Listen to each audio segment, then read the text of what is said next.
Everybody look at me. You don't have a top. Bagels! Say bagels. Bagels and more. One more. Ready to go. No cream cheese. I like lox. I like lox too, but you I gotta have cream cheese. like lox and onions. Yeah, no, cream cheese has to hold it all together. So where's the spread? Jeff. I Dan, didn't I want- see Dan I- Booth's That was here. at the last Dan. conference. Democrat. Is that how you say it? Yes. Yeah, what are we waiting for? Well, I'm being nice because it's at 11:30. We have He's a waiting meeting. to see if the Yeah. senator comes.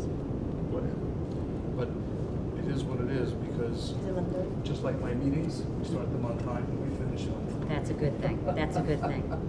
You have 15 seconds. Okay, so first, I really just want to tell everybody, thank you very much on a county level, but today it's really to thank our senator and our assemblywoman, and a thank you for them for all the hard work, and they put months and months and months into actually pushing the assembly and pushing the Senate separately to make and vote on resolutions, passing and saying that Monticello is the bagel capital. So rather than just write a thank you card, and everything takes time, as all of you are very aware of, instead of writing a thank you note, what I really decided to do instead this is the thank you note. Wow. That's So, beautiful. This is really a copy of the resolutions that were signed, as well as a letter from Senator Schumer and Gillibrand, along with a couple of photos from the Bagel Festival. And Aileen, thank you very much for all your effort, your support, your hard work up in Albany to get them to go along with us in Monticello and Sullivan County and having a bagel festival, and lots of people coming in and enjoying with us. How many this year? I'm hoping for 15,000. So that's the goal. That's the goal that we're shooting for. We had 5,000 last year, so I'm going to try to triple it this year, and then we'll see what happens on August 17th. And this will be in my office up in Albany on Monday. My office is filled with things from the district that I represent, and I'm going to be very proud to put this up in my office so that I can share reasons why to come to Sullivan County, to come to Monticello, because you know what? It's a great place to come and visit.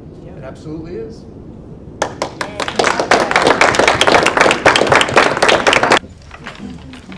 Roll call, please. Mr. Samuelson. Here. Mr. Steingart. Here. Mrs. Labuda. Here. Ms. Vedder.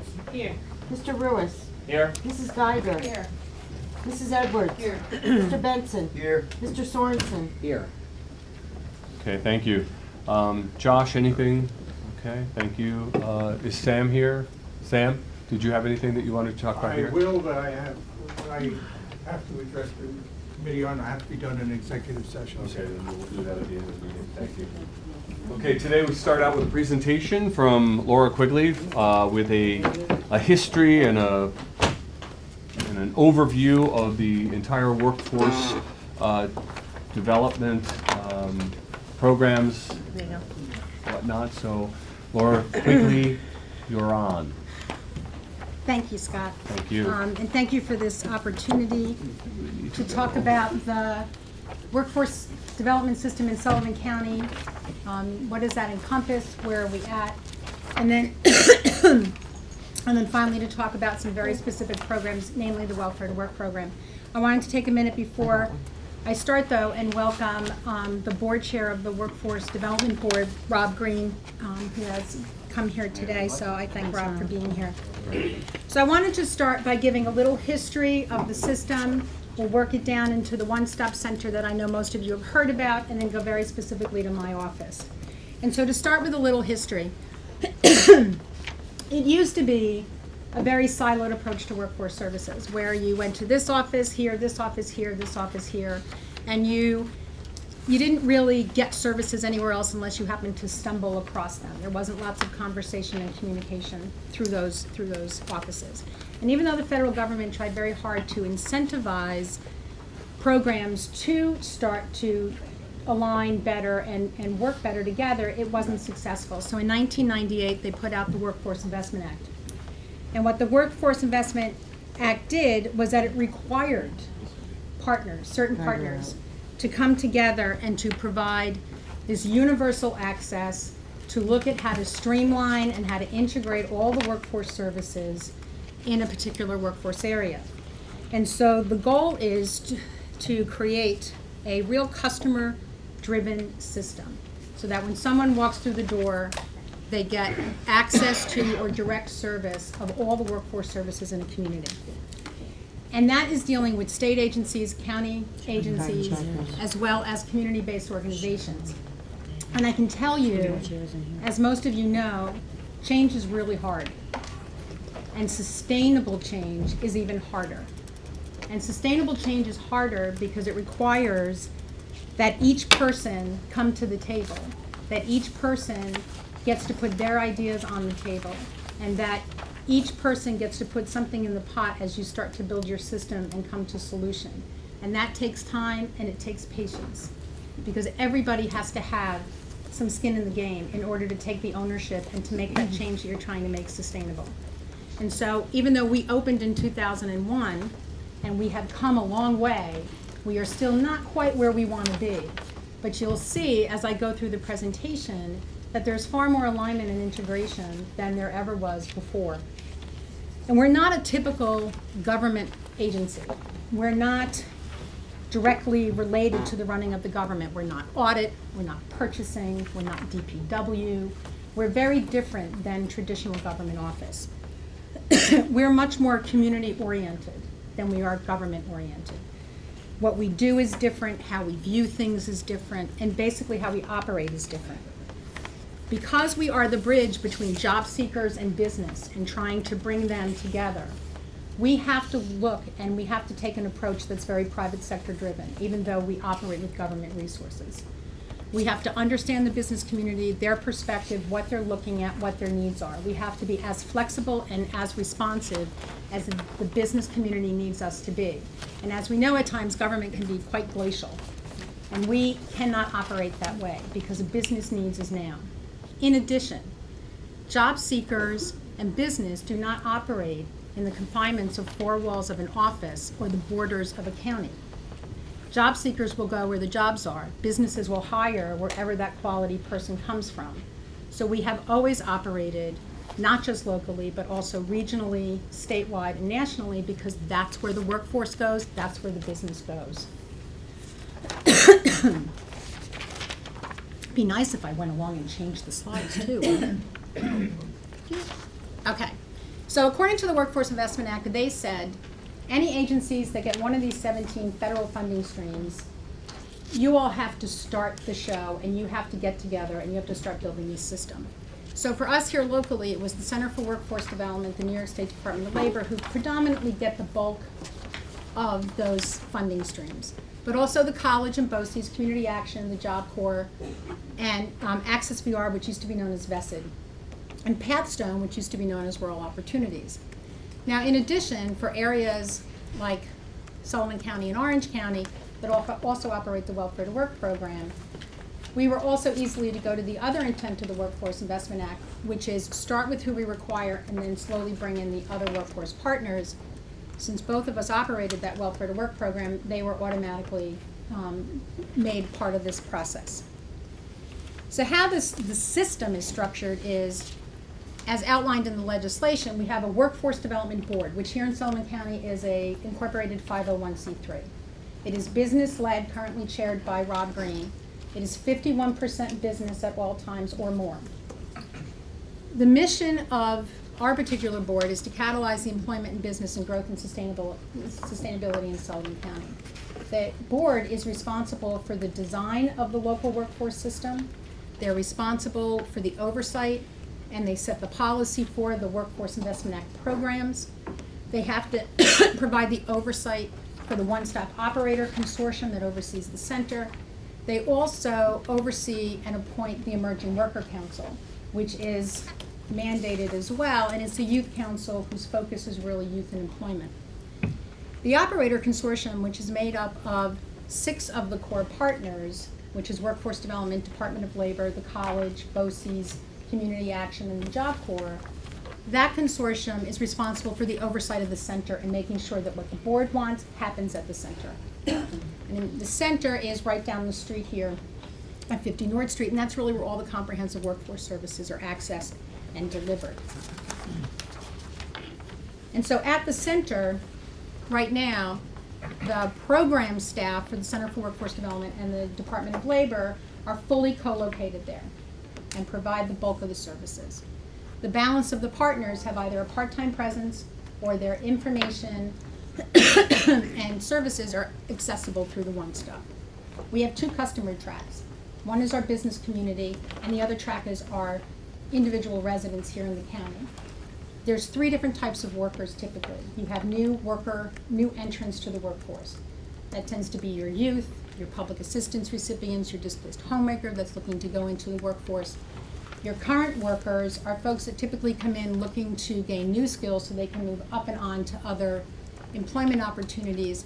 And then we have our workers in transition. Those tend to be our career changers, people that have been dislocated through no fault of their own and have to find new employment to do. So both of those customer bases get served through the one-stop center. This is an idea of some of the services that are provided to the job seekers and the workers. The main piece is the Career Center. The Career Center within the one-stop is in the center of the facility, and there's about 10 computers, phones, faxes, printed resource material.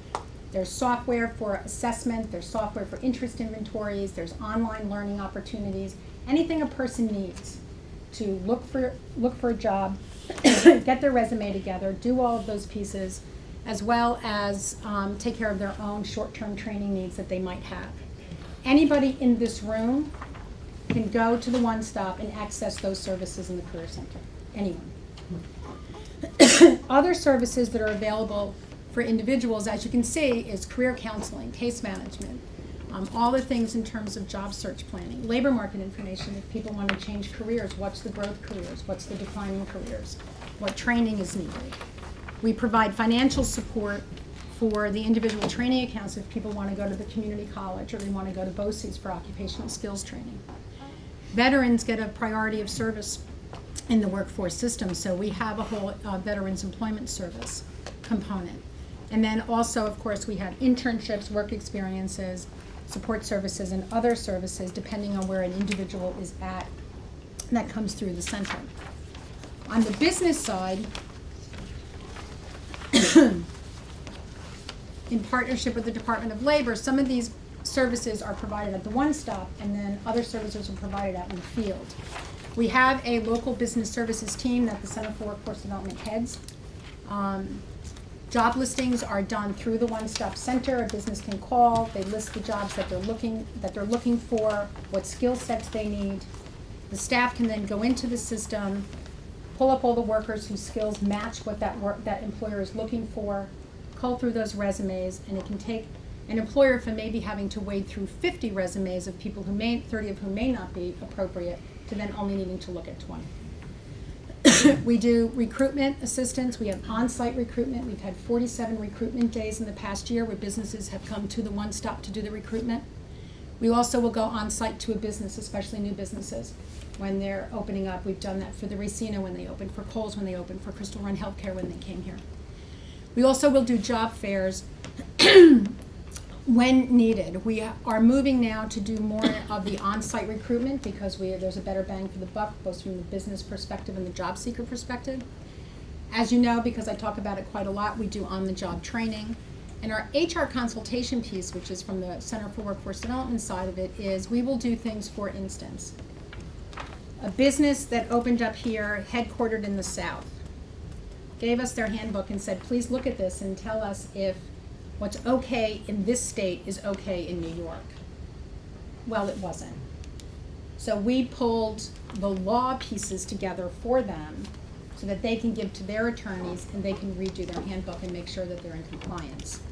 We have another small business who's looking to expand and is at that point, says, you know what, we need a personnel handbook.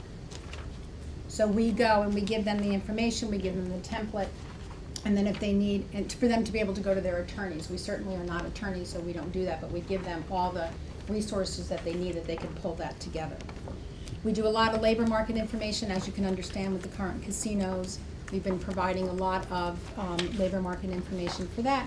But also we provide it to other businesses and agencies that are looking for grants. We just gave information to BOCES on a specific training that they're looking. Do we expand it? Do we shrink it? So I gave them job growth projections for the next 10 years so that they can see, should they keep it, should they modify it. We provide a lot of those other services, business seminars. For example, just the other day, we did a seminar on the Affordable Care Act for chamber members. And again, as I said in the beginning, we must work regionally. There is a regional business services team that I'm fortunate to co-chair. Regionally, we go after training grants. We do regional recruitments. When Kohl's opened, Sullivan, we were the lead, but we also brought in Orange and Ulster because they were going to pull employees from there. United Natural Foods Incorporated opening up in Montgomery. Orange was the lead. They brought Sullivan in because they knew they were going to pull employees from there. And we've been partnering for many, many years around things such as that. So that's kind of the big system, the one-stop center, and now specifically, I'll talk about the Center for Workforce Development. We currently have 9 core funding streams, and then we get little fundings here and there, but we have 9 core funding streams, and there's 11 full-time positions. These are some of the key roles that we play in the local workforce system because we are the kind of the lead agency for the local workforce system. We staff the Workforce Development Board. We represent the workforce system in economic development efforts such as the casinos. If a new business is looking to come in, Mark Baez, at that right time will say, please come. We have to meet with this business to see what their workforce needs are. Can you meet that? And also if it comes to trying to retain a business, to going out and seeing what is it that we need to do for this business so that they'll stay here and they won't leave. Like I shared before, we lead the local business services team as well as co-chairing the regional one. There is a typo in here that I apologize for. We operate 7 of the 17 federally required funding streams, not 16. And we also provide the day-to-day management of the one-stop center. These are really the key programs that we have. The Workforce Investment Act, even though it's 4 separate funding streams, is actually one pot of money. You get them all. You don't get one or another. You get all of them at once. We have the Welfare to Work program, which I'll talk about shortly. The Wheels for Work program, an older worker program that provides part-time employment to low-income older workers over the age of 55. We have a summer youth employment program that all of you hear about. We have a Sullivan Renaissance Youth Internship program that we do with the Gary Foundation. And then the library partnership is something that partnership that we have with the library started with a grant, and now grants come and go, but the partnership has remained. And what we do is we have gone out to the libraries and we provide career counseling for individuals that would prefer to meet with us in a library setting as opposed to traveling to Monticello. Right now, the library that we are regularly involved with is Livingston Manor, but we also have worked a lot with Liberty as well. This is just some stuff from our 2014 budget that kind of gives you an idea. Obviously, the Workforce Investment Act is our biggest part of our revenue stream, and the other programs that I mentioned. Thought I would give you that. And this is our organizational chart, kind of in a visual, what I described just a little bit ago. As a director, I staff the board oversees the consortium and the center operations. I have a one-stop manager who does the day-to-day oversight of the one-stop, as well as the supervision of the Welfare to Work staff, and the specialists who operate the WIA programs over there. I have a junior accountant who does the fiscal for my office as well as does the fiscal for the planning department, and a special projects coordinator for anybody that's been in my office, that's Pat. And Pat is my partner with the business services. She also does the older worker program, the Sullivan Renaissance, and she's the library liaison for us. I wanted to give a quick snapshot of the Workforce Investment Act, the Adult and Dislocated Worker programs, because that is a significant part of our revenue, and it's a significant number of people that we serve. And we do this in partnership with the Department of Labor staff. And our program year runs July to June. So for our most recent completed program year, which was July 1st of 2012 to June 30th of 2013, there were 3,608 customers that received services. Now, out of that, about 1,300 folks are folks that came through to just use the Career Center. They needed the computers, the phones, the fax, the resources, whatever. They didn't really need any help. They needed our technology more than they needed us. So they did their business and they went on. Another 2,300 folks accessed what we call core services. And that's where they did need to sit with someone in doing their job search. They needed some additional help in finding labor market information or doing some initial assessment of their skills or needing some more help in terms of understanding job listings and trying to cull through that to see what's best for them.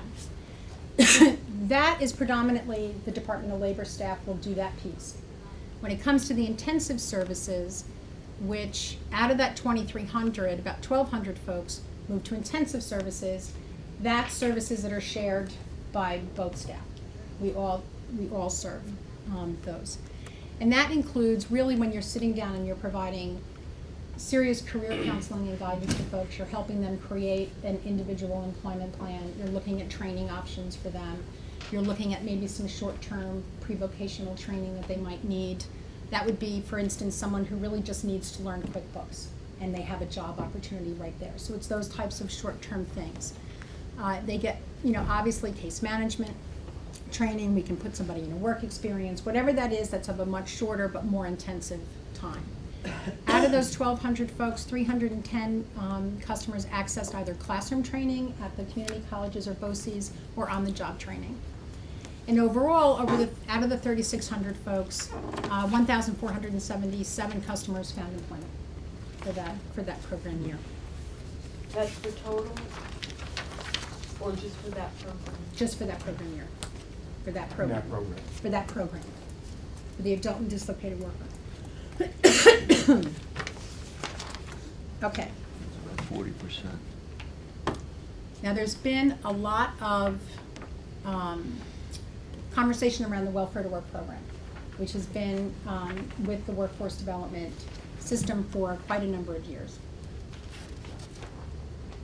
And there's been conversation about how, are there ways to make that Welfare to Work program operate better? Are there ways to make better connections? And what can we do? What I'm going to give you now is an overview of the program, kind of how it's working now, and then my proposal for consideration.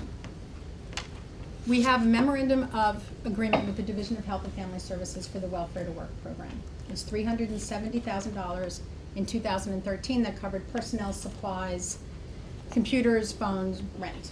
Out of that $370,000, a little over $126,000 was the local share. Now, that came out to be about $180 a client out of the 699 folks that received a lot of intensive services, which I'll get into what that is in a moment. Our staffing is a supervisor, 3 specialists, and a data management specialist. In 2013, there were 1,308 customers that were referred to us. That means there were 1,308 folks for the year that applied for social services up in Liberty that were determined by the examiners up there to be employable. So they were referred then down to us. Out of those folks, 699 customers received the full services.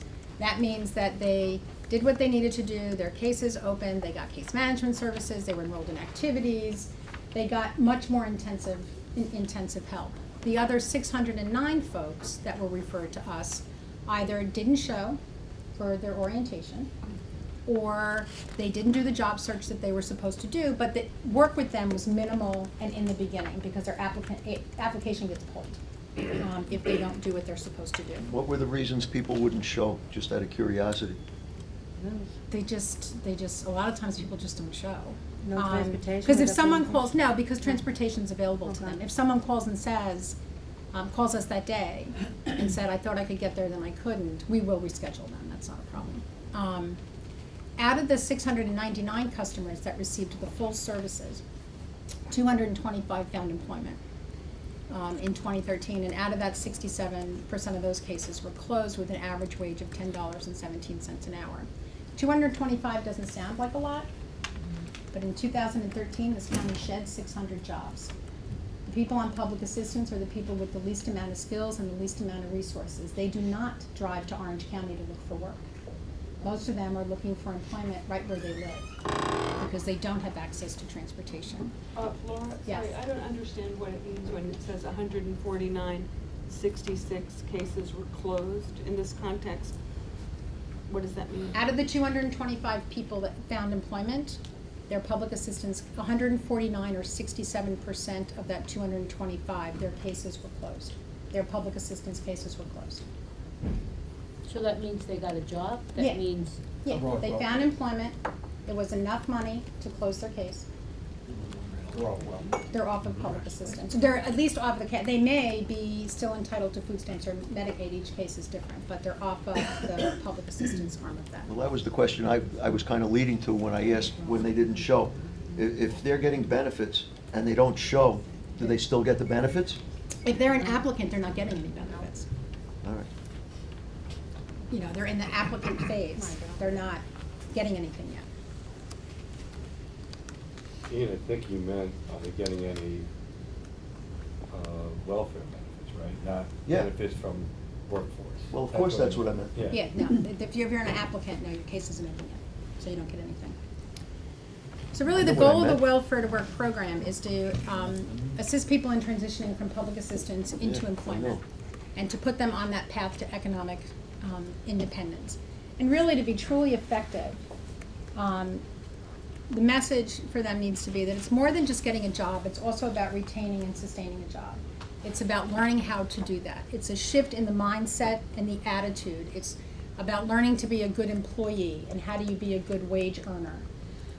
It requires the right environment for people, one that is very professional, that's very empowering and very expectant. You raise the bar so that they will rise to that level. It requires an experienced staff who knows how to help folks overcome those blocks that get in their way. It requires resources that are readily accessible so that we are always, always, always setting people up for success and not failure. And at times it requires second chances because you know what? The ultimate goal is to break the cycle of dependency. So right now, this is what happens, right now, when a person applies for public assistance. They go up to Liberty to the social services office and they apply. They go through their application process, they go through meeting with child support, they do different screenings, they do finger imaging, they meet with fraud, they go through all of this. If an examiner determines that they are employable, they are then referred down to us. And we currently do group orientations once a week. So at that group orientation, they complete all of their paperwork. They take a test to find out their basic reading and math levels. They find out what it is they have to do, what employment activities are there, what's available for them at the one-stop center. And also present that we have is the Child Care Council is there, the Fidelis Health Insurance, which is one of their health insurance options that they have. And plus we have the Eat Smart New York program from Cornell Cooperative that is there at the orientations. When you're in the applicant stage and you don't have an open case yet, you can only be required to do job search.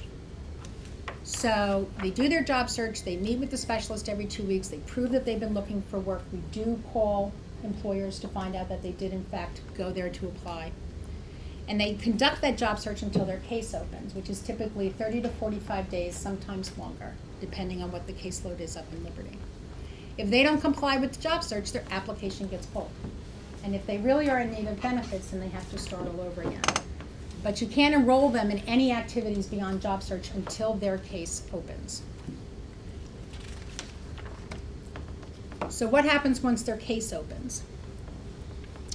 Their individual employment plan, because they've been meeting every 2 weeks to get ready for a case opening if they don't find employment, we kind of get that plan going so that when their case opens, we already know what they're going to do, what activities they're going to get enrolled in, what support services they need.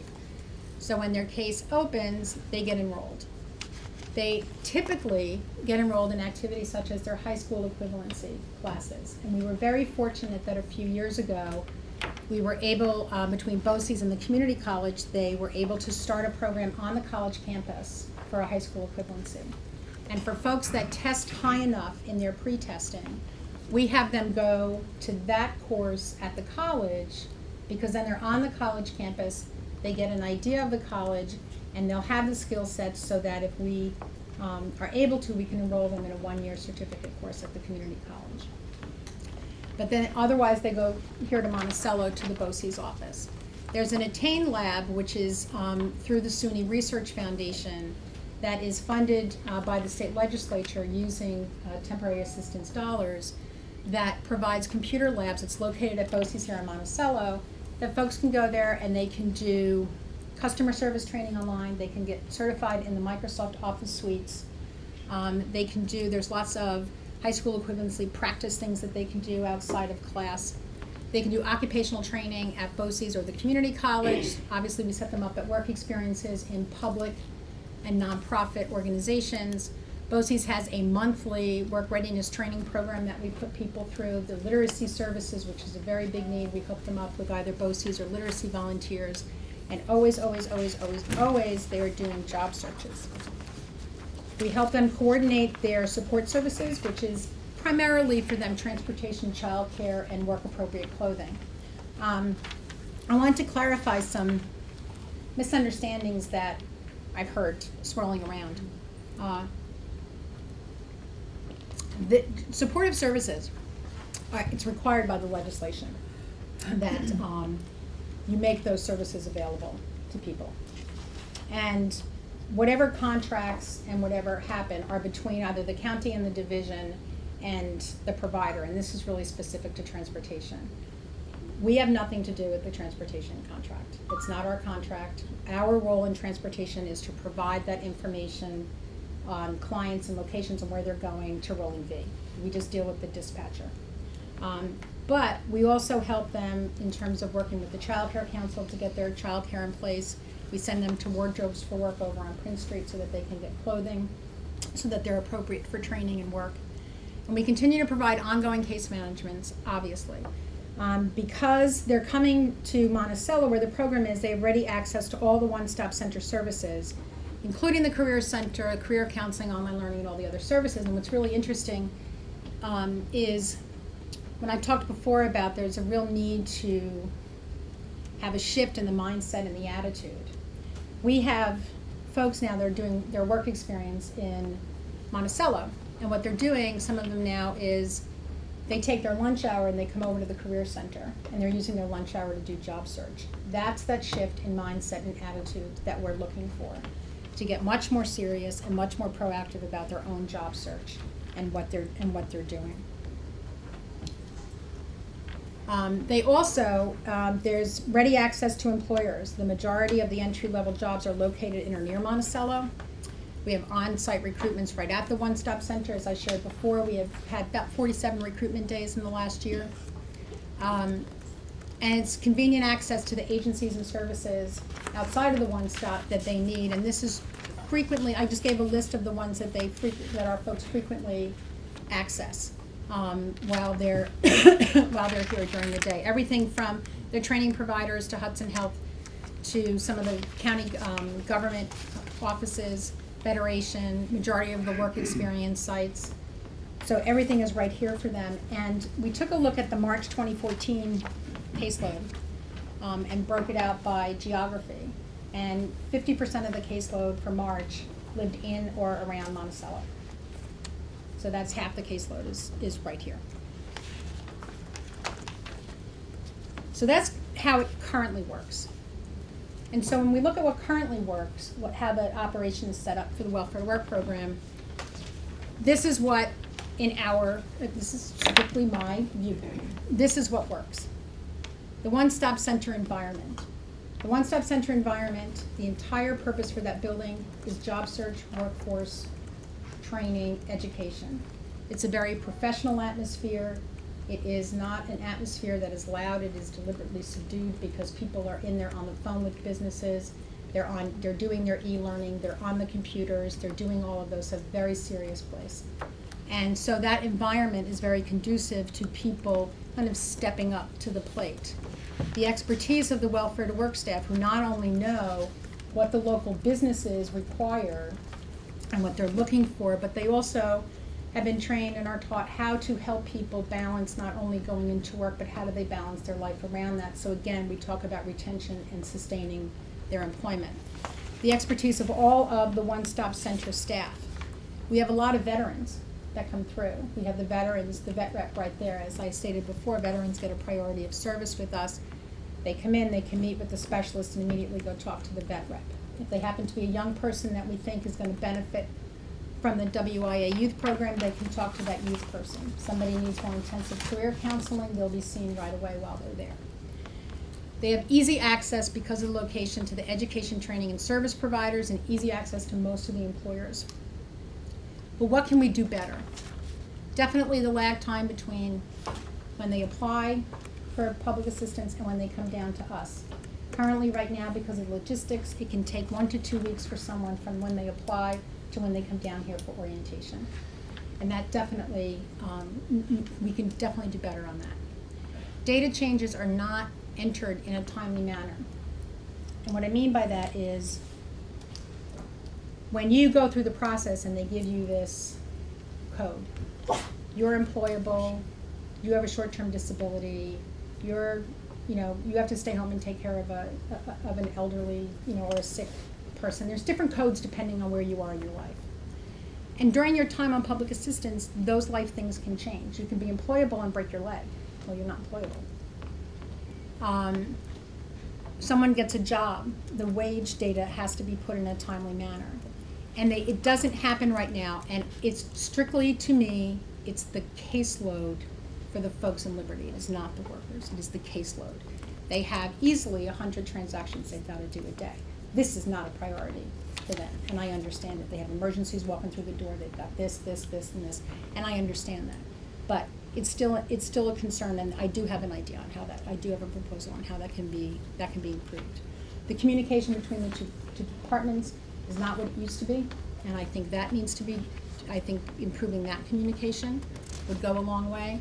The length of time that folks are in sanction is also something that we can do better. And also we can improve our participation rates. Now, participation rates, I'm not going to get really deep in the weeds on this because it gets a little convoluted. But if any of you would really like to go there, I'm more than happy to meet with you outside of this. Participation rates is what the federal government uses to measure the success of a program. And what they measure is the process. They don't measure any outcomes. They measure process.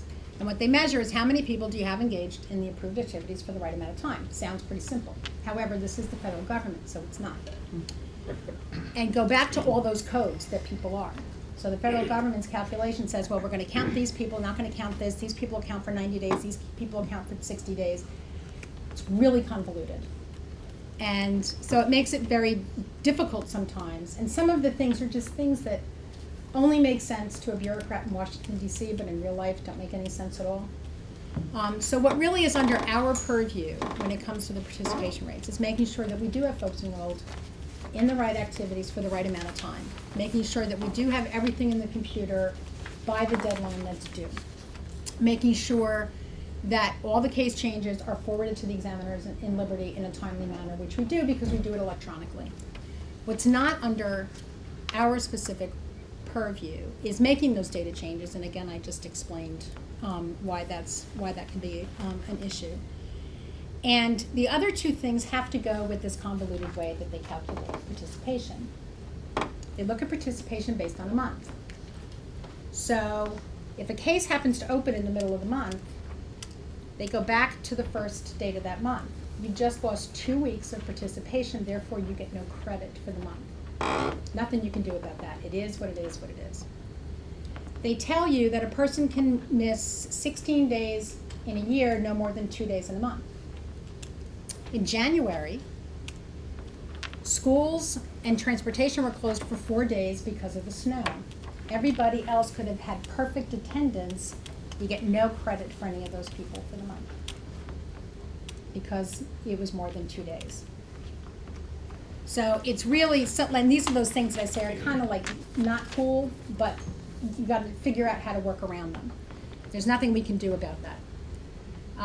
As well as the length of time that some people are in sanction, because people don't do what they're supposed to do. And if they don't do what they're supposed to do enough times, they can get stuck in a duration for a sanction that nobody can do anything about. It's their own behavior that put them in that situation.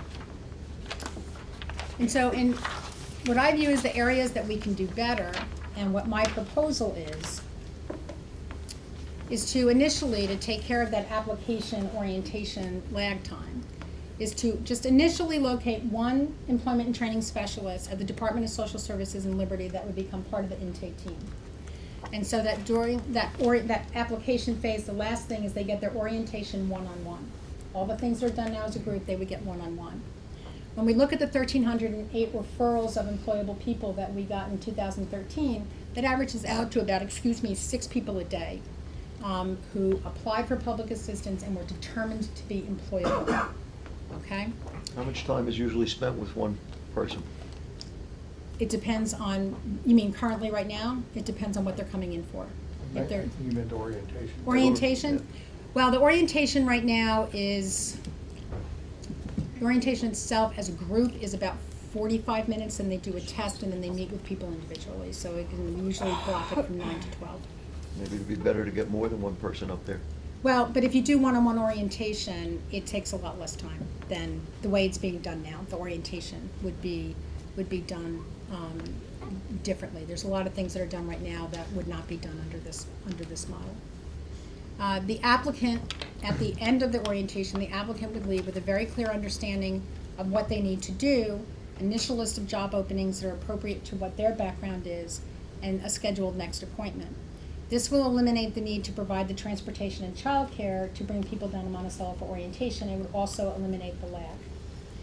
If it were to turn out that significantly more people are determined to be employable, then we would look at a second person. We're looking at the numbers from the first part of this year, and it's still averaging 5 to 6 based on the referrals of employable people that we're getting down right now. Now, the other side of this, that's the applicant side.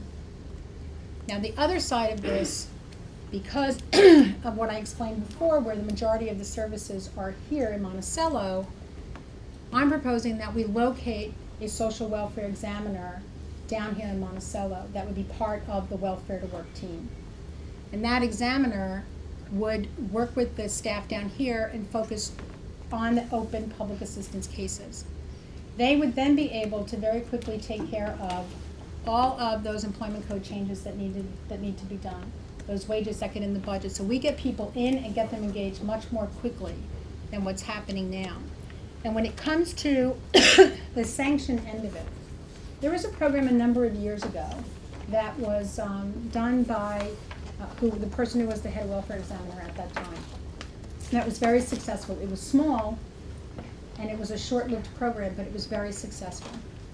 When someone who receives temporary assistance, so they have children, gets sanctioned, they themselves are removed from the case, but they continue to receive benefits for their children. And so a lot of times those folks just adjust, and they learn to just live on the benefits that they get for their children. And so what this program did was it required those folks to come in every month with receipts and prove that the benefits that they were receiving for their children, they were actually spending on their children. And that it was not being spent in other areas. And it was a short-term program, but it was really effective in the small number of people. People turned around and started to comply. Some people just closed their case. Some people fessed up that they did actually get a job and they were working. And so that closed their case. And it really was an effective tool, and I really would like to see us look at that again as a possibility to deal with some of the folks that are in sanction.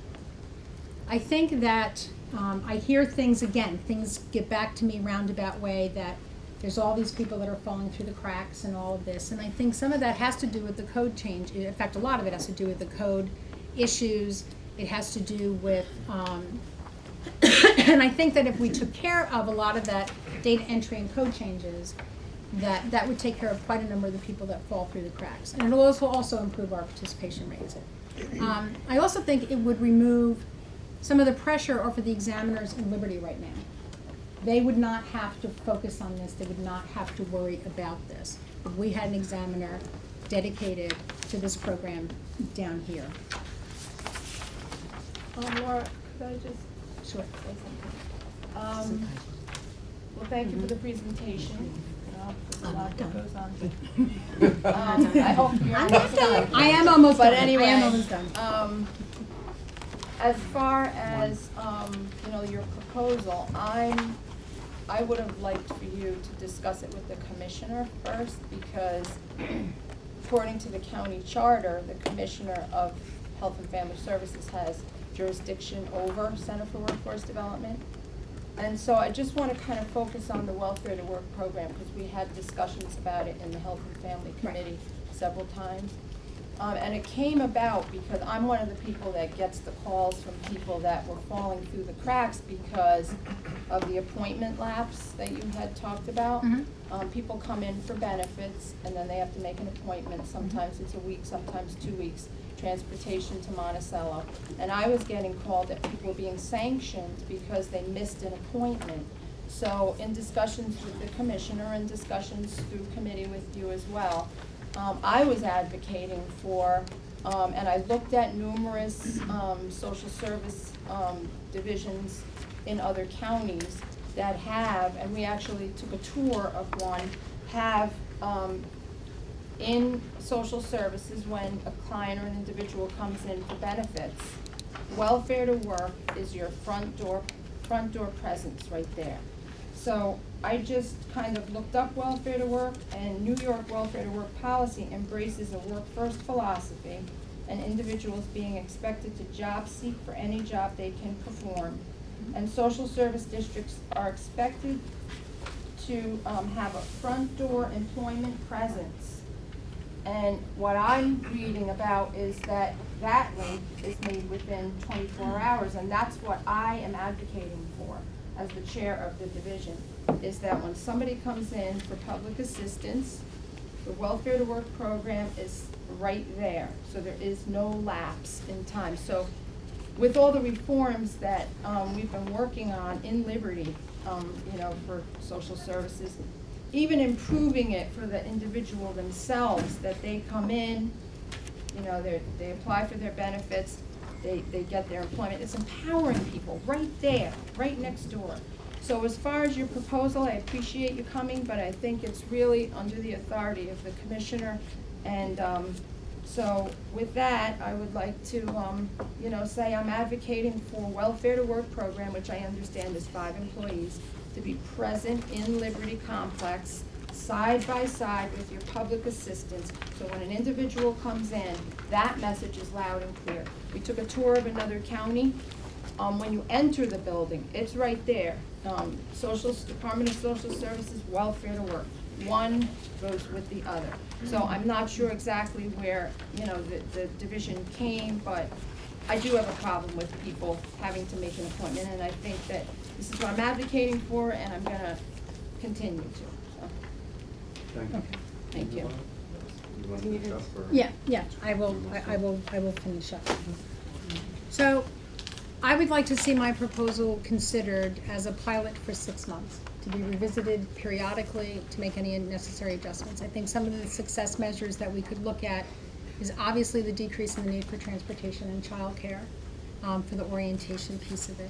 I think the case changes dealt with in a timely manner can result in people not falling through the cracks. I think we can increase the participation rate. And I think by having a swap of a specialist in Liberty and an examiner in Monticello will really improve the communication. And finally, I just wanted to leave everybody with some thoughts.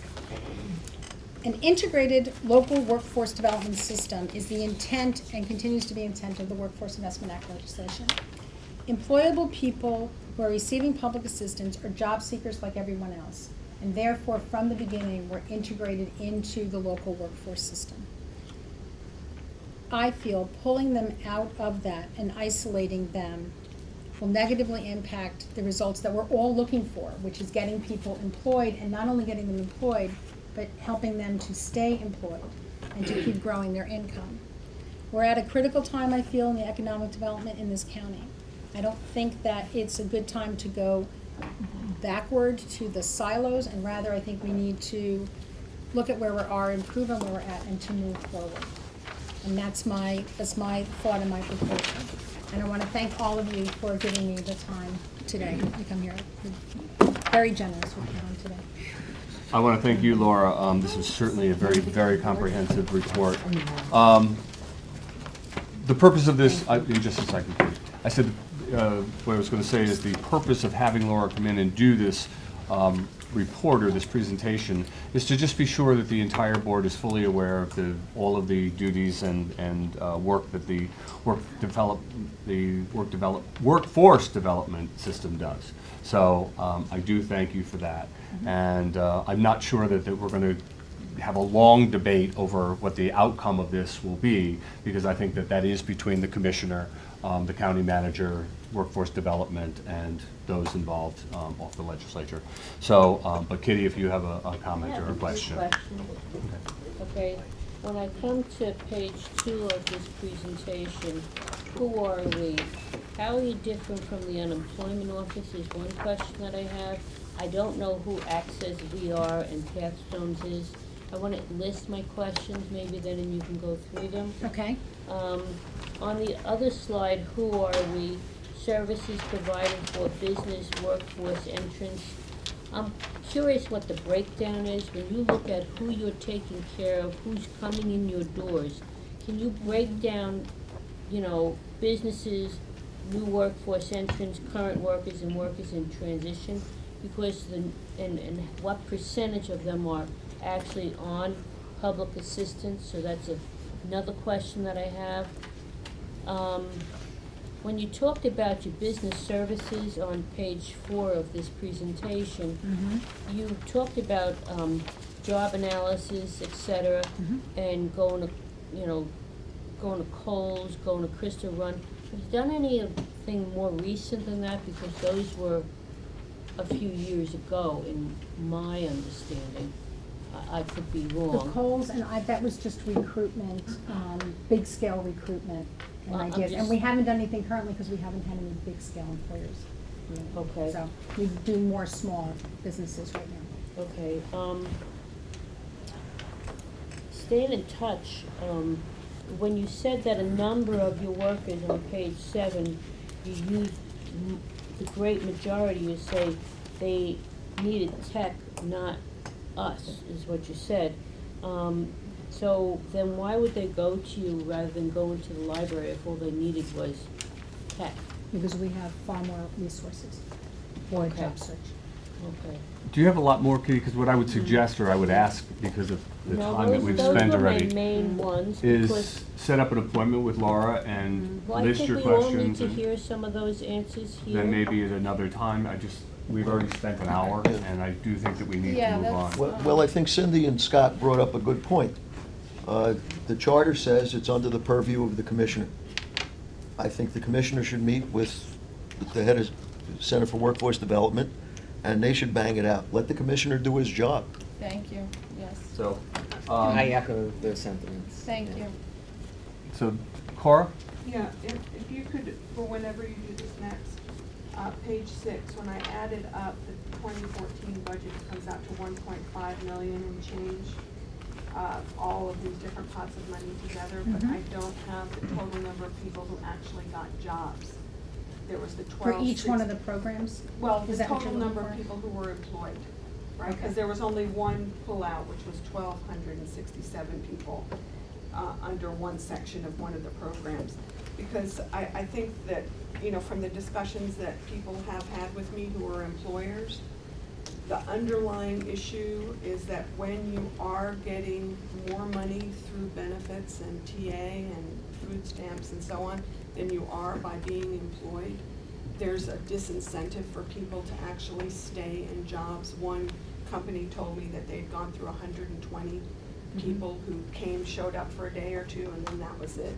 So until we crack that underlying issue, we're just creating activities that people go through endlessly, and I want to see that part being addressed in whatever a future Okay. resolution you guys come to present to us, because through the work that we've been trying to do, you know, with the long-term unemployed and tracking them, there are issues that we have to face. Okay. Thank you. Okay, once again, Laura, thank you very much for the time, and I think we need to move on. Okay, we have one vacancy request this month. It is from probation. Jeff is here. No, Lewis. Oh, Lewis here, I'm sorry. What do we got? Okay. Lou, is there anything that you would like to Somebody retired, Lou? inform us of what the, This will actually be a money saver for the department's budget and the county, because rather than filling a full probation officer slot, we're requesting that a trainee position be created here. It's also a money saver because this position will be assigned to the investigative unit, which will speed the process of completing pre-sentence investigation and reports, which will have an impact on our jail population. Naturally, we try to give precedence to those individuals who are detained in our county jail. At present, it can take as long as 3 months for a pre-sentence investigation report from the time it is ordered by a local court to the time it is submitted. By adding another investigator, it reduces the number of investigation cases that each individual officer will be working on. So, anybody have any questions of Lou? Okay, all in favor? Opposed? Okay. Mine's up. Great, thanks. Next under discussion is the Sullivan County Trail Task Force. This is something that came to me in reading a newspaper article recently in the Times Herald Record. And in it, there was Lisa Lyons was a focus in this article talking about the trail system in Sullivan County. I know that this has been a goal of Alan Sorensen's for probably 150 years. He's been advocating for trail systems and the connection of trail systems and some attention paid to our trail system within the county. And I think it's a perfect marriage between tourism and ecotourism in the county. So I went to Alan and I asked if he would be interested in chairing this task force. Then I heard from Gene, who said that he was aware of the trail system within his district and thought he would like to be involved. So I've asked them both to take the chair, Alan, and the vice chair of this task force. And then Kitty jumped in, and she has worked on this a little bit over the past couple of years. So those are the legislators that would like to participate, and I think... Sorry. Thank you. Yeah. Thank you. You're gonna need a lawyer. I've asked Kristen Porter from DPW to participate, Freda Eisenberg from the Planning Department, of which either one of them may add a designee to the committee, but initially that's where it should go. And I believe Heather Jackson from our office, who's deeply involved with the trails through the Trail Keeper website, will, I think, be a great asset. Perfect. So that means there'd be ongoing meetings? Yes, we'll have to come up with a game plan. And I think, what I would like to do through the meetings is establish, a framework and hopefully a pipeline of projects that we can begin to build the trail infrastructure. Are the meetings open? Yeah, there's no reason, course. no Why reason wouldn't for they them be? to be closed. Yeah, why wouldn't it be? And I would actually encourage, weather permitting, I always like to go out in the field, Field trips. field trips. Bring you. And everybody can go on the field trip. You just We'll won't do an approve it, announcement. that's it. Trail trips. Okay. If you're lucky, you can find some lumps of coal Hold and on, old railroad I just want to spikes. finish, Jane. We can add that to the calendar. I just want to finish. There was one more person that I wanted to put on this task force. I did speak to Lisa Lyons. She did show interest. I tried to get a hold of her yesterday, but I will continue to do that. But in the meantime, I've asked her, I have her on this list. This is open for any additional members at any time at the will of the committee. If they want to add people or people want to participate, it would be through that. And of course, the committee would bring in experts and advisors to talk about things. Some of the things I thought would be interesting to try to focus on would be an inventory of our trail system, where they are, where the connections are or where the connections aren't, to identify partners and identify funding sources to maybe connect some of the trails. So those are just some thoughts that I had in our conversation. So I think it could be a huge win for the county to start putting our trail system out there. Well, I think one thing I would add, just from this whole discussion on welfare of the work is, I think one of the greatest things FDR did was the Civilian Conservation Corps. Absolutely. And a lot of the trail systems, lend themselves to kind of, manual labor where people can actually learn life skills by showing up and working and contributing. And, we have a lot of undeveloped trail segments that could be developed into, public trails. So I'd like to explore that, perhaps with the commissioner and to see if there's any opportunities for that, because, good day's work never hurt anyone. Most of the Depends trails on who you ask. Hold on one second. I just want to go to Cindy because she had a question, and I'll come back up to you. Yeah, I just wanted to ask Alan, would there be an opportunity to incorporate with the trail system, like heritage tour kind of things, incorporating history? Like I know they do some over in Tustin with the Revolutionary War trails up to the monument and stuff. Well, I think absolutely, and we have one of the, a very extensive trail system in Neversink Unique area, which is just an incredible resource that is underappreciated. There are people that come throughout the entire Northeast region to go to that trail system and hike it and walk it, and when you get into the Neversink, deep into the trail system, the beauty of it is you can't hear a car or anything. You're really in the middle, you're in a wilderness area. And the wilderness area, within 70 miles of New York City. So we have those resources here. So I think we need to promote those and expand those, and but absolutely, there's rich heritage in there too, because at one time it was developed. This would be more for the committee meetings. Right, Exactly. Thank you. Exactly.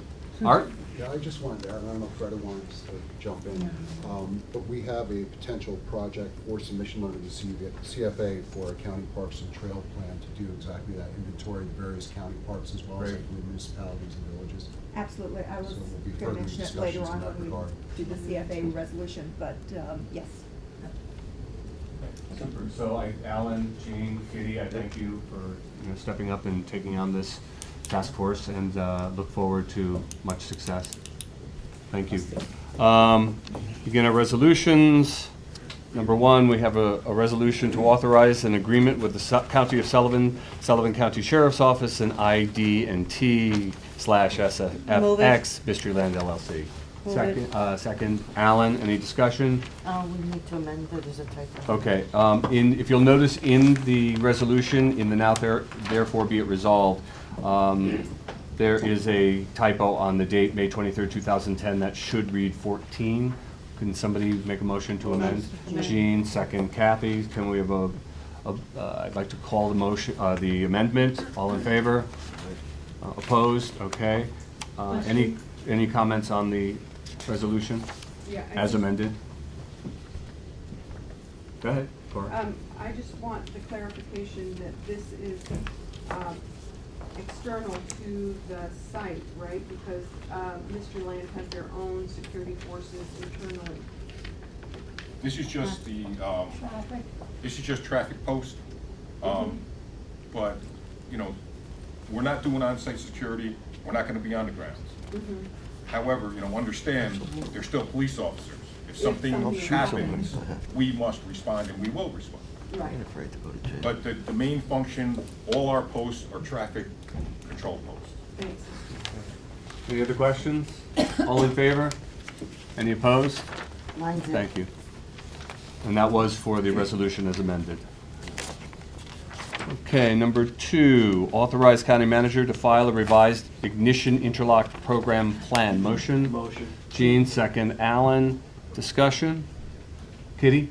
I just want to be clear on what this means. Is this, DWI. it's the DWIs blow into the pipe to start the car? Is that what this is? Yeah. Okay, I just wanted to be clear on that. Okay. Thank you. Any other questions? All in favor? Wait, what was the change? There's no change in this one. I thought there was a. No, in the first one. But the legislation has changed Yeah. in 2013. I want everybody to be clear on that. The change involves whether someone is pending sentence following entry of a plea to a DWI offense. The court now has the discretion to order that an ignition interlock device be installed in their vehicle while they are still pending sentence on the charge. Thank That's you. really the only significant change to the plan. Okay. All in favor? 9-zip. Opposed? Okay. Number 3, authorize Division of Planning to apply for the New York State of New York for grant funds under Empire State Development Corporation's consolidated funding application process. Kathy, Alan, Freda, do you want to just bring everybody up to speed with what we're doing here? This is what I understand is a blanket resolution modeled on something that was done last year. At this point, we're still refining what projects are viable, and I think we have staff working on maybe around 8 applications, some of which will drop out as we move forward. We get deeper into the process and clearly identify, are the partners on board? Do we have the match? So on and so forth. But because of the time frame and the requirements to submit by 4 o'clock on June 16th, we're just looking for a general authorization to go forward. We will be preparing the terminology escapes from me. Grant concept approval form for Thank you, Art. individual projects. Exactly. Say that 3 times fast. And these will be circulated, as we're able to fill them out. Any questions? Cora? So Freda, when will we know what the final was in terms of what did make it? We're gonna try, I was hoping to have an update, for the board today. We actually haven't advanced, terribly far from when we presented to the planning committee last week, but I'm gonna try and provide periodic updates, every week or two, up until the process. So that we'll know for the next which 4 weeks. ones actually made it into Yes. the application Yes, process. I think the ones, if you want just sort of a brief rundown, Art mentioned earlier the park plan and trail plan that were, that's high on the project list. Also with respect to parks and recreation, we have currently a project funded under the state's LWRP program to design concepts for 6 river access points. We want to take 2 of those access points and bring them to the next level with operation and maintenance agreements, design, complete design and engineering drawings, and environmental review. So I guess for the 2015 round, we'll have some solid construction estimates and move those forward in the pipeline. Those are 2 park and recreation ones. We're also looking to do a number of economic development initiatives. One in working with a partnership, another to create a plan and a market assessment to look at grayfield sites throughout the county, sort of abandoned properties that have had development that are sitting there. Someone used the term to me the other day. They said, "Oh, they look like Beirut." Hopefully to move our knowledge to a state where we can market them to developers. And I think those are our top at the moment. But I know your time is limited. So if anyone has specific questions on our list, please come and see me. Doors always open. Thank you. Thank you. All in favor? Opposed? 9-zip. Okay, thank you. Next, support Proud to be Sullivan campaign motion. Kitty, second Jean. Any discussion? All in favor? Opposed? 9-zip. I see that we have in the room, standing in the doorway, Darlene Fadon, who is very much responsible for getting this project started and then finishing up. So Darlene, do you have anything you'd like to say? No, I just want to thank everyone for the support they've given the project. It's a wonderful group of people that have been working on it for the past year. Many of our very important organizations, and the response has been overwhelming. We now have more requests for us to present the program to our businesses, then we have people to present. So, you know, we're going to work through that in the next few weeks, and want to thank you. And I have buttons for, I didn't bring buttons for everybody, but I do have a few buttons. I'll be glad to send more.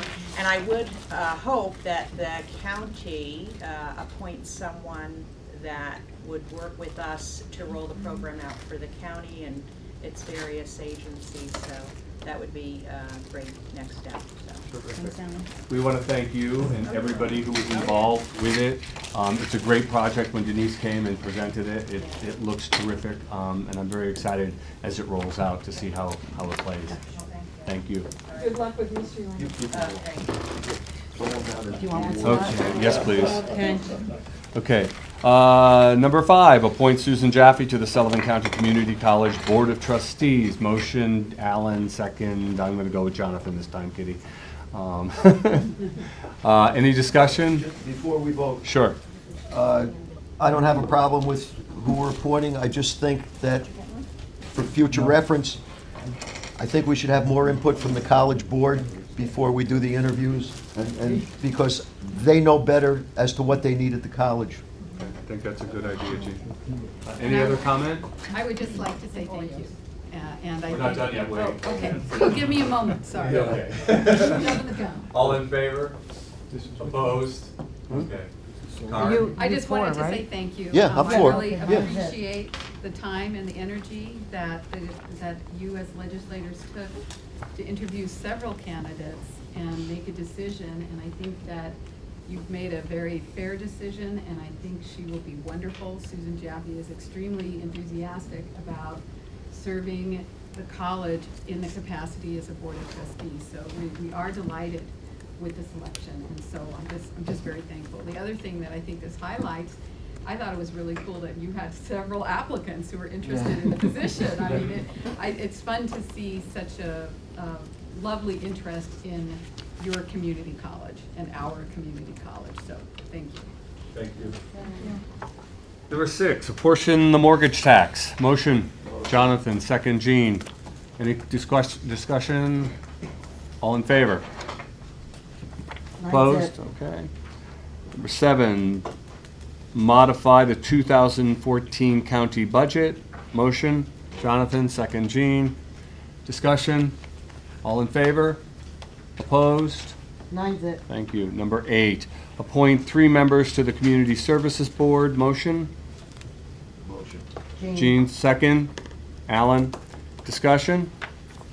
All in favor? Any opposed? Okay, 9. Motion.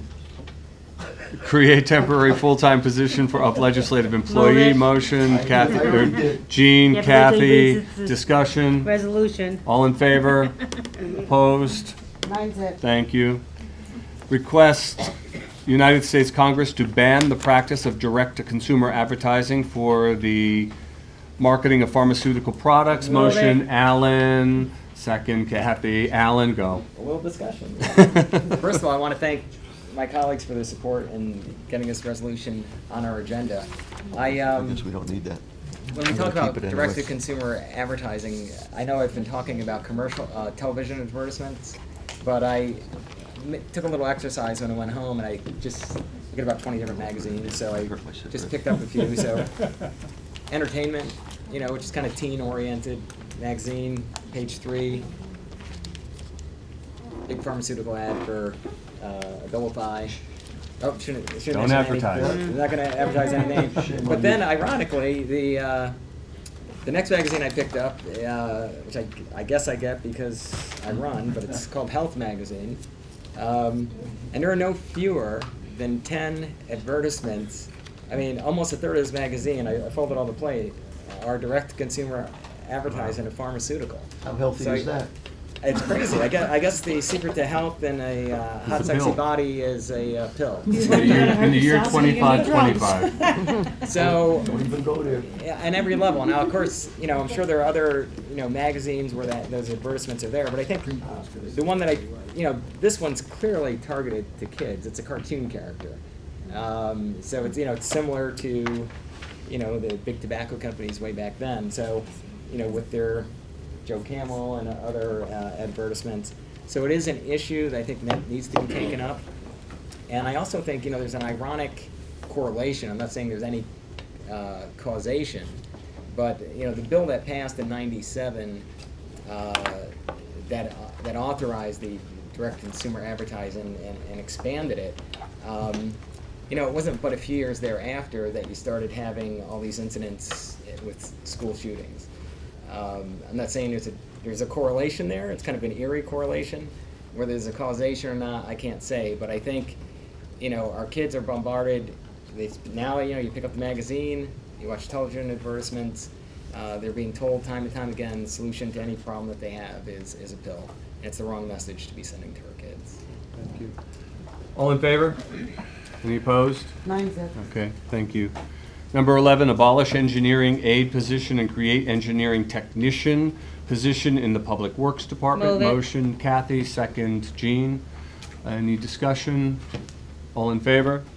Opposed? 9-0. Thank you. Number 12, oppose the U.S. Environmental Protection Agency and the Army Corps of Engineers expansion of the Clean Water Act as proposed. Jean, second Kathy. Discussion? I Ka- just Kitty? want to state that I really think, I was appalled. I do believe in the Clean Water Act, but to think that the federal government, that if we wanted to do anything in our ditches, we'd have to apply, I don't know how far in advance, to clean them, to maintain them, to anything. So I think that's really an overstepping of the bounds of the federal government and would really put us way behind and able to manage anything on our roads and our systems. So I'm very glad that this has been brought forward, and I would hope that all of the counties in all of the states do the same. Just a point of information, at the last Soil and Water Conservation Board meeting last Monday, we discussed this. We went on record as being opposed to it, as well as all the other soil and water conservation districts in the state of New York. And also the people on the Fish and Wildlife Board have gone on record as being opposed to that. And I think it was the language that was, they were opposed to, the Farm Bureau opposed as well, because they included non-navigatable waters. Yep. So that was the glitch. Yeah, I would just say, a lot of good has come from the Environmental Protection Act over the years. Clearly, our rivers are much cleaner and everything, but I do think, this is a step too far. Right. All in favor? Any opposed? Okay, 9-0. thank you. Number 12, oppose the U.S. oh no, we did that, number 12. Okay, number 13, authorize contract with Diane Banyan for nurse practitioner in psychiatry. Motion. Jean, second. Kitty? Discussion? All in favor? Any opposed? 9-0. Okay, number 14, authorize a lease agreement with Sullivan Solar Garden LLC. Motion? Move it. Kathy, second.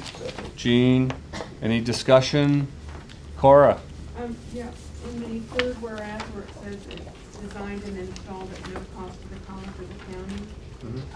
So how does Helio Sage, is it because they've gotten a grant from NYSERDA, or how does that flow work that they're not? I believe we have a representative from Helio Sage and with Dr. Hart. David Murray with Helio Sage. So the relationship is one where we entered into college with the power purchase agreement. So the college is buying power over that period of time, a 20-year period of time. So that's how we would derive our support, and that cost is far below the college's current cost for power. So there's some savings involved with that as well. And you're using capital from your own company, or you're getting funding sources? We have some funding from NYSERDA is a partner in this. They help divide out some, but we have outside financing that's involved in the capital that's required to build and operate the system. Okay. And as a reminder, the SUNY system is allowing us to use the NYSERDA funds that Helio Sage received toward a match, which they're telling us at this point in time, and I hope they don't change their minds, that we can use some of those dollars to conduct some roof repair, because that also helps us conserve energy. Efficiency. So once you have your numbers of what the savings are, can you bring that back to the legislature so we can compare that to? Sure. Yeah, we'll be Because collecting we have data on that. a solar array up at the Travis building. Mhm. There's been a lot of discussion in Cindy's Ag and Sustainability Committee about leasing versus outright purchase. Purchasing of- So we want to see the Mhm. comparisons Sure. over time. We'd be happy to work with the college and present that. I would ask, if I may, when you, Helio Sage, puts that up, then you're selling to the grid or you're selling to the college? So it's directly to the college. It doesn't go, the way it's set up in New York is we've got a power purchase agreement right with the college, so they're the end user of the power. It doesn't get sold back to NYSEG or any of the other utilities through the grid, no. It's directly, because it's right on site. And we'll be using all of it. Okay. Yes, so they're using all of it, so tell them to buy down their costs. Expecting for some outside power night because of games. Right. Cindy. Yeah, just with the reduced energy costs, and you had mentioned the college curriculum piece that you. Yes. With renewable energy. So because we are fortunate to have a green building management program, it's the ways in which the array will be used for educational purposes are very obvious to us. The students that we are training are being trained in fields of typically renewable energy fields. Solar is, of course, probably the most impressive, especially in the state of New York. The students are also trained in other renewables, though, such as wind energy, as an example. They're also trained to understand how to calculate efficiencies that are gleaned from a variety of new products that are designed just to improve energy consumption. So the students will be, with some coordinated access that we're building into the power purchase agreement, they'll be entering the site, but it will be coordinated, and it certainly won't be every day. But they will learn from the experience, and they'll also, I think the class that's incoming is going to have a wonderful opportunity to watch the site being installed. That's going to be impressive. So there's all kinds of educational purposes for that program directly, but it's also likely that we will involve the entire freshman class next year, because we have a new class called Metamorphosis, and we're talking seriously now about having themes for that class, and one of those themes is sustainability. And so it's likely that we'll be using this installation as a fantastic opportunity to educate even more than the students that are getting trained for the same kind of work that David does and others in the field. So this resolution is for the lease agreement on your property, right? This one? You know, county technically owns the property. We hold it in trust for the college. So anytime there is a situation like this, the county actually has to be the lessor. And we've done. All in favor? Well, we're Opposed? Mine's it. Okay. Handout? We have a handout resolution. I think most of you have it. Did everybody get it? Yes. Okay. No. Okay, here's two more I thought that was copies. the one I gave. Yeah, I know, but I don't think they were in the room when you passed it out, so whoever doesn't have it, that's it. This is coming from the Department of Planning, and it's coming because it is of a timely nature, so. Freddie, do you want to just go over it quickly? I can start out by apologizing for the lateness of it. One more had a request from Rushco Rural Sullivan Housing Corporation for a memorandum of understanding that would basically document the relationship we already have with them in terms of referring housing inquiries to them and in a reciprocal manner. That they refer, any commercial development inquiries they have to us. They're looking for the documentation of it to support grant application that they have, and which is why it's being brought up now. We wanted the MOU reviewed by the town attorney's office, which they did, and we didn't get the clearance from them until yesterday. So that's why we're bringing it up now. Okay, so do we have a motion on the? So moved. Okay, Kathy and then Alan, so Cora, question? Yeah, how many active grants do we have under Home and Restore? That's a good question. I don't have the answer for you off the top of my head. I know we're coming to the closeout of a number of them, and I think we really, probably in another 2 months we won't have any. So this, in what capacity is Rishko? Are they sort of the operator for these grants, or are they? They're the operator for some, and the memorandum of understanding is really, it's to support an application that they're doing. It's A not new one? A new one. Okay, so it has And nothing it to do doesn't with bind us for anything except referrals. But it has nothing to do with any of the existing? No, not at all. Okay, got it. It's just moving forward. Any other questions? All in favor? Opposed? Mine's Thank in. you. We have a litigation. Public comment? Oh, I'm sorry, public comment, right. Yeah, we'll do that first. Public comment. No public comment? Okay. So, Just a question. sure. Later. As, with the RFA for the casino applications out there and the deadline rapidly approaching, I think it's important that this legislative body have a discussion as it relates to policy on the IDA benefits and whether or not they should be offered. I know it's kind of gone off on its own course. I know it's an issue that the task force has discussed, but then the task force that was scheduled this morning was canceled. I'm not sure what the appropriate forum is to have that conversation, but I think this legislative body, the legislators, need to be at the table.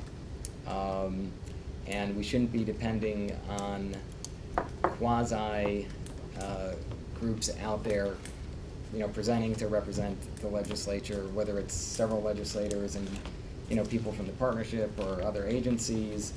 The legislature needs to be at the table and, part of this process. And I don't think that we've done all that we can to be at the table. And so I'm not sure how to do it. Maybe it's a special executive committee meeting, but I think we need to do more to be there because the deadline's rapidly approaching. Wasn't there meeting last Friday with Alan? But there was a meeting for today and it was canceled. Yeah, no, I attended that meeting. Okay, because I but missed, okay. In my mind, though, that meeting, that's not a legitimate body of this legislature. There are a few representatives from the legislature, there are a few representatives from the IDA, the chamber, partnership, but at the end of the day, it's this legislative body that needs to make those policy decisions. So, And I'm in you need to be agreement at the with that. table, Right, no one's right? You giving us need to an be at the update. table, everyone needs to be. But on And we need to what do that decision now. what are you proposing the decision be? We don't That's grant, what the meeting we was don't for. grant benefits. But we can recommend, we can make it. So My rec- make a recommendation. Okay. Put a resolution, make a recommendation, but I don't know that there's gotta be, it's not a What's the discussion whether recommendation? we should or shouldn't, because we don't do it.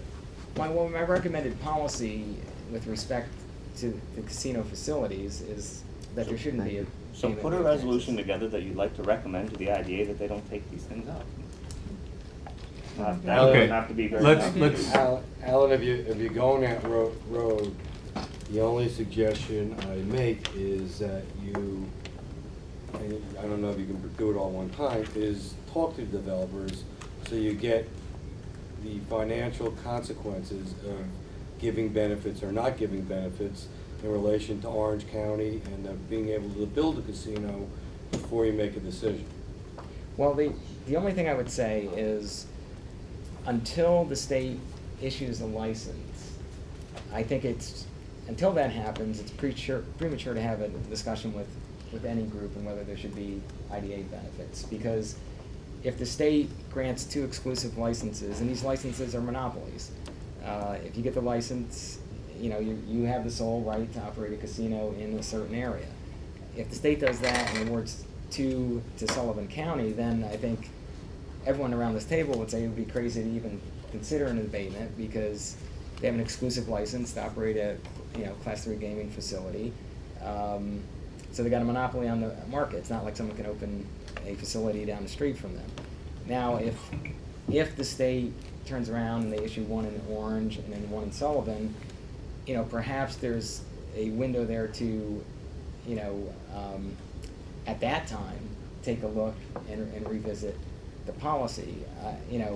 I've said all along with respect to the casino facilities that, I don't have a problem with the destination resort policy being used to incentivize further development around the casino resort facilities. So if they want to put in an amusement park or a water park, I think, there's a rationale for providing that. But there's no question that if we're successful, there will be a demand for additional services. There's going to be demand for additional resources for education. I just would like to see our county in a position that we have the resources and that our municipalities have the resources to provide the services to our constituents that are needed. And I think if we do this right, also provide what I think everyone in this county is looking for, which is some measure of real property tax relief. Okay, Alan, I'm gonna interrupt you because it's really getting long now, but we'll put together a time that we'll sit down and we'll have that discussion, so we can do that. So at this point, I'd like to ask for a motion to go into executive session. Kathy, Alan, all in Discuss favor? litigation. It's a litigation issue. Thank you, everybody. At 1:05.